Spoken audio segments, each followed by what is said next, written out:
Beta punya pesan untuk anak-anak muda, jangan menganggap kearifan lokal ini satu hal yang kuno, yang sudah ketinggalan zaman katanya.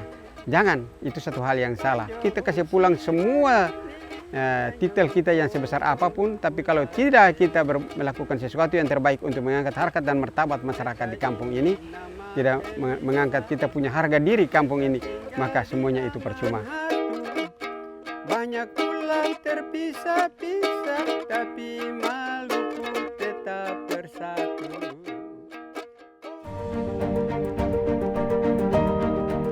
Beta punya nama Elisa Martin Kisya. Beta punya fungsi sebagai kepala kewang. Dan sampai hari ini sudah 73 tahun beta punya umur. Sedangkan beta sudah menjadi kepala kewang sudah 43 tahun. Dari tahun 79 sampai sekarang. Kepala kewang itu dalam fungsi untuk menjaga alam ini. Karena itu beta selalu diberikan mandat untuk menjaga alam ini. Dan ini karena warisan orang tua, sehingga beta tidak bisa kemana-mana. Beta harus tetap di kampung dan menjaga warisan budaya ini sampai hari ini. Beta berkorban demi menjaga fungsi dan tugas sebagai kepala kewang.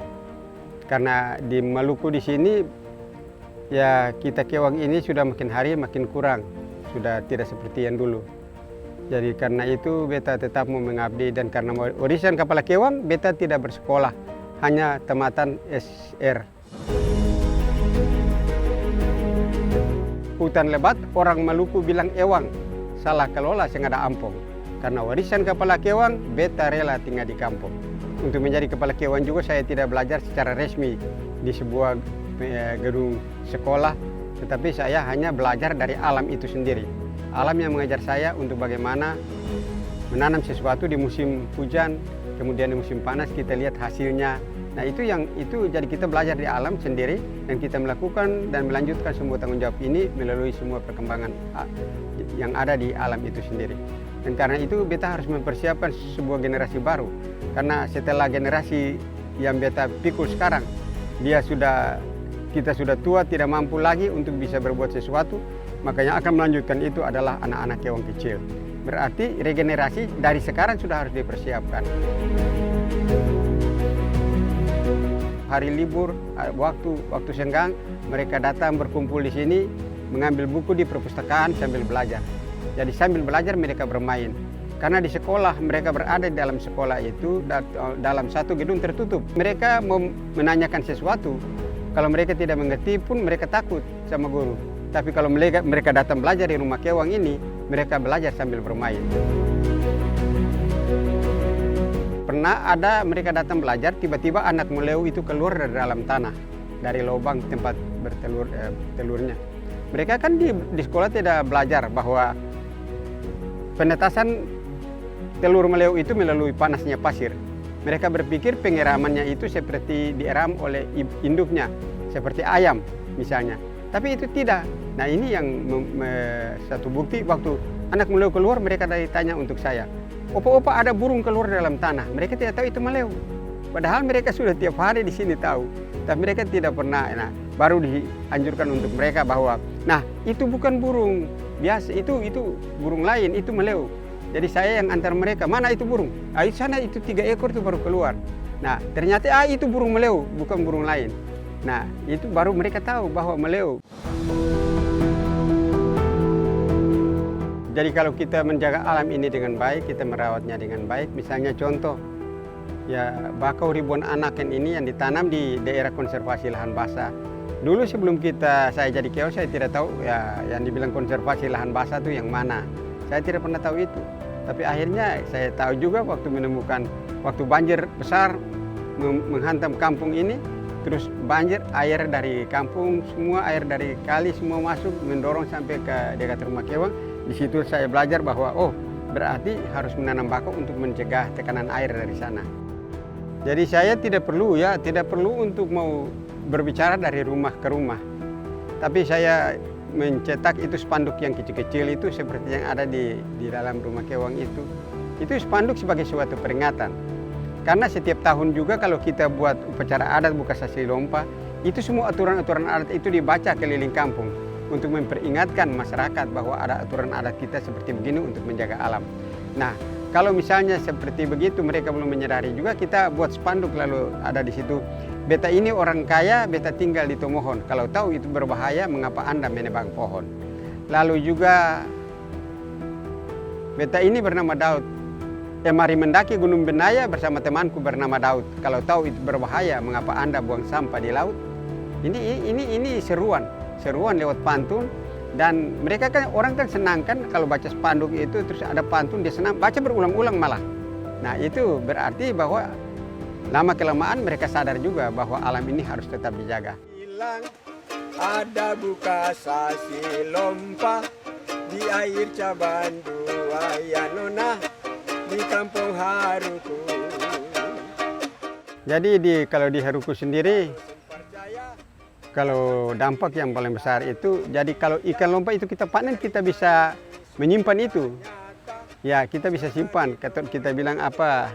Yang tradisional. Ya, secara tradisional itu diberi garam, diberi cuka, terus dijemur, dilepas kepalanya, perutnya dicabut, sisiknya dilepaskan semua, berarti dia bersih kan. Dan kita garam, lalu kita jemur. 3 hari dia sudah kering, kita lepas, kita masukkan ke dalam, misalnya dalam kaleng atau dalam apa. Dia bisa hidup bertahun. Ya, kita bisa hidup 1 tahun itu full tanpa ada ikan. Kalau tidak ada ikan, musim ombak angin, ya kita tidak kemana-mana. Tinggal buka kaleng saja, ya lepas saja di dalam kuali, langsung digoreng. Nah, itu manfaatnya sasi lompa untuk ketoran di sini.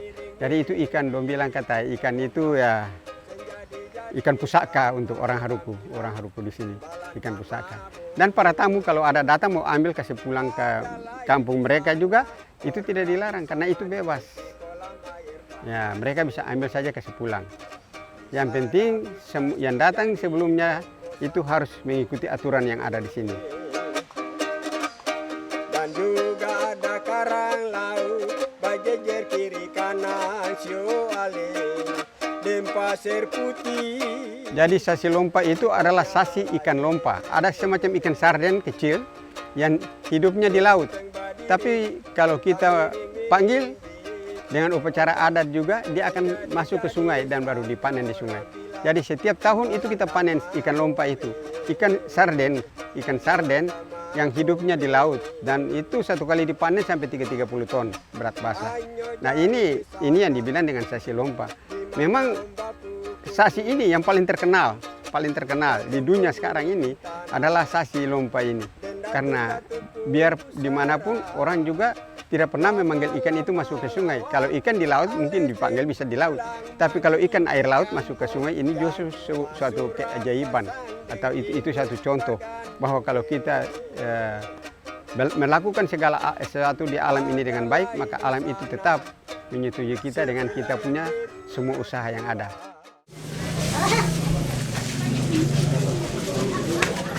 Ada upacara adatnya dari malam sampai pagi.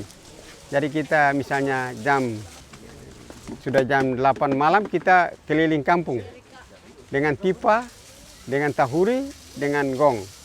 Jadi kita jalan dari pojok ke pojok, terus dibaca aturan-aturan adatnya, tipanya dibunyikan, langsung tahurinya, ya semua dan gong itu berarti kita sudah melaksanakan adat dan semua aturan-aturan sasi itu dibaca.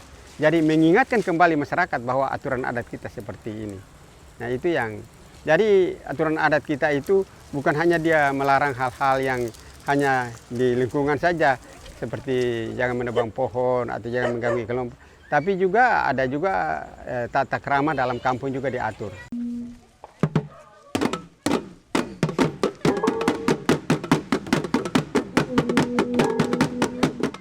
Nah ini yang juga kita butuh perhatian pemerintah sebenarnya untuk melihat hal ini. Dan sasi lompa ini juga adalah nilai jual dari para wisata yang sangat besar. Karena di mana-mana tidak ada sasi lompa, hanya di Haruku saja. Saya ini karena warisan sudah ditinggalkan di kampung. Dan ini saya menggantikan bapak tua. Karena waktu itu tidak ada lagi kita punya orang tua. Dari kecil itu saya sudah ikut bapak tua itu, pergi jaga pakar lobe, panggil ikan lompa. Kalau ada acara-acara biasa duduk nonton sambil dengar cara sidang kewang itu bagaimana. Orang yang datang untuk meminta izin untuk melakukan sesuatu, misalnya karena potong atap dan sebagainya harus minta izin. Padamu syukurkan kasih-Mu yang mulia. Memang tanggung jawab Kewang itu terlalu berat, tapi walaupun tanggung jawab itu berat di mata manusia, tetapi beta tetap mau berkorban demi masa depan anak cucu beta. Karena kita melakukan segala sesuatu ini bukan untuk masa depan kita, tapi untuk masa depan anak cucu kita. Sebagai anak-anak yang hidup di kampung, juga dimanapun kita berada, kita punya tanggung jawab untuk tetap menjaga alam ini dengan baik.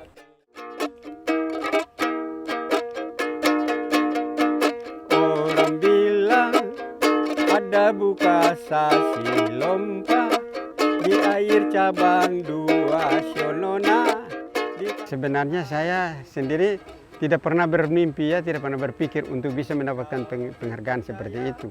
Karena kalau dari lingkungan hidup sudah. Nah, tradisi ini, kok saya bisa mendapat sebuah penghargaan yang namanya maestro seni tradisi. Kan di maestro di sini ya langka kan, ada beberapa orang saja, ada yang sudah meninggal. Ini satu hal yang bagi kebanggaan tersendiri untuk beta dan semua keluarga yang ada. Hanya bukan maestro saja yang diberikan sebagai sebuah penghargaan, tetapi ada juga sedikit jaminan hidup yang diberikan dari pihak pendidikan dan kebudayaan. Nah, ini satu kebanggaan sebenarnya untuk saya, bahwa ternyata dari Kementerian Pendidikan dan Kebudayaan begitu ya sangat punya perhatian besar untuk masyarakat adat yang ada di kampung-kampung. Benteng Badiri. Bagi kita sendiri, kita seringkali melihat budaya itu kita lihat dengan sebelah mata. Nah, padahal sebenarnya kita bisa melakukan semuanya ini, ikatan kekeluargaan, persekutuan, hubungan adik berkakak, hubungan sesama orang saudara atau sesama agama, itu sebenarnya itu harus lewat sebuah budaya ya. Kayak budaya Maluku, orang bilang pela gandong. Nah, ini dia mengingatkan kita orang sebagai anak-anak Maluku untuk bagaimana anak-anak bangsa ini untuk bagaimana menjaga hubungan kekeluargaan itu dengan baik. Makanya beta hanya cuma mau menyampaikan terima kasih banyak untuk Kementerian Pendidikan dan Kebudayaan atas semua yang pernah diberikan untuk saya. Karena dengan dana seperti ini saya bisa bertahan selama 43 tahun.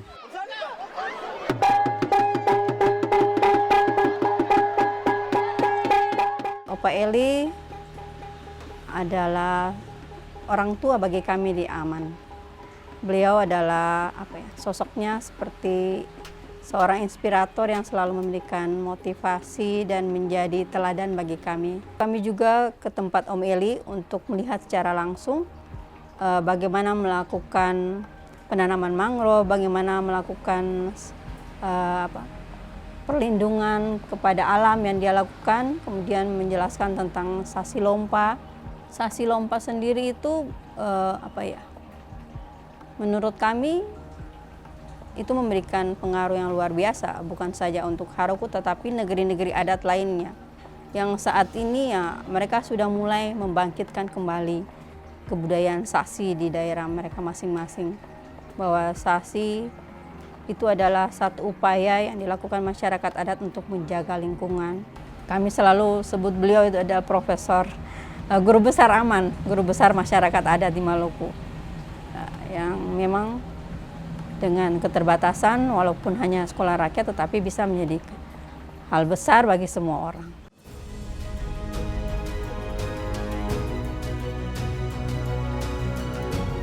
Sosok seorang Opa Eli menjadi kepala kewan di mata keluarga ya memang kami sebagai keluarga turut bangga sih untuk Opa Eli Bapak sendiri, karena banyak hal yang dia buat bukan dia buat saja buat kita keluarga saja, tetapi demi dan untuk kehidupan semua orang, banyak orang.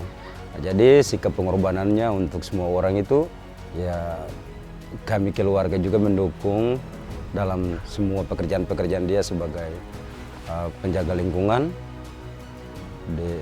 bukan saja penjaga lingkungan di darat saja tetapi juga di laut juga. Dukungan keluarga ya kami tetap membantu Opa Eli dalam apa saja ya, memang dari ukuran fisik, tenaga maupun juga ya dalam sifat keuangan juga, karena OPLI itu kan tidak digaji menjadi kepala kewan itu tidak digaji penjaga lingkungan. Dia baik sekali, artinya Opa Eli kerja bersama-sama dengan saya juga, dengan beberapa anggota kewan, kurang lebih 30 anggota kewan, baik.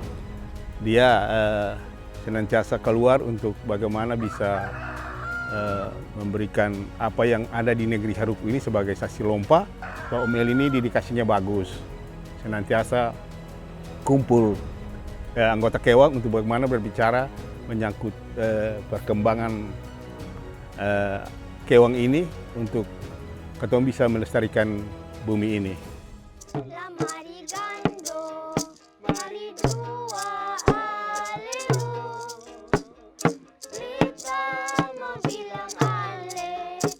Ya, harapan saya ke depan itu dengan saya mempersiapkan kewan-kewan kecil, beta punya pesan, apapun yang kita lakukan, tapi kalau kita tidak punya tradisi yang bisa mengangkat harkat dan martabat kita di kampung ini, maka kita tidak punya arti apa-apa.